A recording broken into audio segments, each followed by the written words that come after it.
Happy holidays, everybody, and welcome back to IT Pro TV's 12 Days of IT Christmas giveaway. This next gift is a fun one. Now, if you've watched any of my content over the years, you know I love the Raspberry Pi and all the things that you can do with it. But what's really cool are some of the accessories available for the Raspberry Pi. The one we've got for this gift is a NESPi 4 case. This is a case for your Raspberry Pi, but you can see the retro nostalgia around this one. It is shaped to look like a Nintendo Entertainment System, an NES. I guess if you really enjoy this, you're kind of dating yourself as far as age, but most people have this as a venerable system from their childhood. You can pop a Raspberry Pi in there, and you can use the Raspberry Pi for anything. It doesn't have to be for game emulation, but if you're doing game emulation, this is the perfect case to capture that retro feel and still give you access to all of the Raspberry Pi's functionality. Let's open it up and take a look at what this case can do, because it does have some really neat features. At a minimum, it will hold your Raspberry Pi, right? I guess that's kind of the whole purpose of having a case like this. But visually, I mean, it looks like a Nintendo Entertainment System. Instead of the old style controller hookups, we do have two USB ports on the front, so you've got access to them, and power and reset buttons on the front to be able to power the device. The little door here on the front opens up, and this is probably my favorite feature because inside, if I can get it out, is a false cartridge. And this cartridge, it's not just something like a fake gimmick stuck in there. You can actually put a 2.5-inch drive, like a laptop hard drive or preferably an SSD in here, and use that for storage for your Raspberry Pi. You insert it back into this slot, and now you've expanded out the storage that's available. So you're not just limited to a memory card like you are on some devices.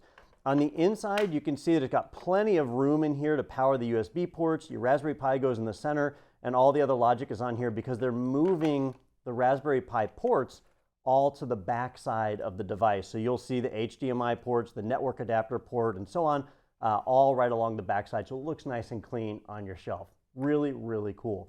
All right, now for some of you, when you heard that we were giving away a Raspberry Pi case, you might have tuned out, in which case you won't be hearing me right now. But for those of you who stuck around, I got a little special here. Some of you know that Raspberry Pis are very difficult to get a hold of this year. Supply chain issues and enterprise corporate customers have really drawn out that whole supply. They are incredibly difficult to get. But don't worry, we've got you covered. I just happen to have a Raspberry Pi 4B handy right here. This is the 4GB model, so it's got some extra RAM in it, which is really useful.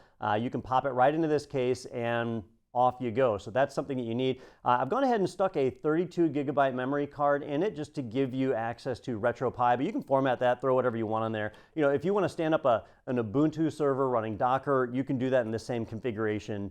Doesn't really matter whether you use it for retro or not. Now, there are a few other accessories you may find that you need. For example, all of the HDMI ports are micro HDMI. So we've got a little accessory pack here for you. One cable here is a micro HDMI to full-size HDMI, so you'll need that to hook up to a monitor or a television.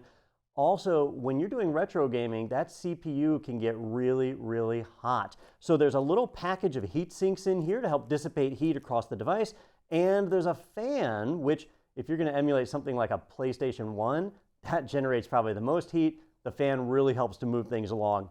Otherwise, if you're just doing things like the actual Nintendo, you don't really need a fan for that. It's kind of up to you whether you want to do passive or active cooling on it. But you've got all the options. So with all of these pieces together, you've got everything you need to either stand up a retro gaming machine of your dreams or to just build a Raspberry Pi that can run and operate and do whatever it is that you want it to do.